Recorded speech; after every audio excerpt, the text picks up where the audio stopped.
काय सांगाल, आज मतदान प्रक्रिया पार पडते, काय वाटतं?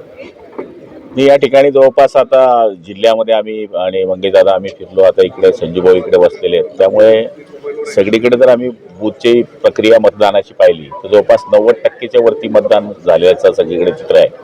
आणि आम्हाला वाटतं की एक तासभरामध्ये 100% मतदान जळगाव जिल्ह्यामध्ये विधान परिषदेचं मतदान होणार आहे. काय विजयाचा विश्वास वाटतो? 100%. म्हणजे आम्हाला माझ्या माहितीप्रमाणे 85 ते 90% मतं मिळतील. राज्यामध्ये काय स्थिती? सगळ्याच्या सगळ्या जागा जिंकू. खासदार फुटलेले आहेत उभाटा गटाचे, या संदर्भात नाही, ते दिल्लीचं मला काही माहीत नाही. तुमच्या चॅनलद्वारेच मी बघतोय की त्या ठिकाणी गट स्थापन करण्याची त्यांची प्रक्रिया सुरू आहे.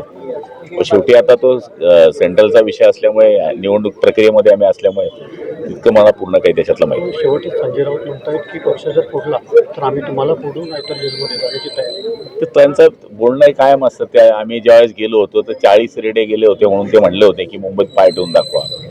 आम्ही मुंबईतनं तिकडनं झालो होतो, त्यांनी सांगितलं त्या एरियाने.